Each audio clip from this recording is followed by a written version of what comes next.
comunicarles la decisión que hemos tomado de suspender las clases de forma presencial en el campus de Vera de la Universidad Politécnica de Valencia. Como saben, ha habido un brote en el Colegio Galileo Galilei. Existen además algunos brotes detectados independientes y ante los datos que se van proporcionando de los resultados de las pruebas, que no están completos todavía, pero es verdad que los porcentajes, los resultados son elevados.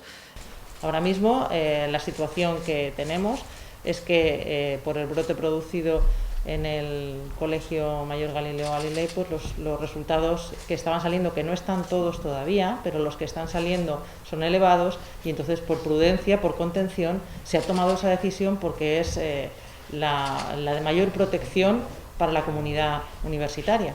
Las autoridades sanitarias nos digan, esta semana, como mínimo esta semana, seguro. Afortunadamente, pues aquí tenemos que esta semana es un poquito más corta, el viernes es fiesta, el lunes también, y así permiten esos días también cumplir ese espacio de recomendación sanitaria. Esas fiestas no son actividades, esas responsabilidades en un entorno de una residencia de estudiantes, y que se le escapen a los gestores, ¿no?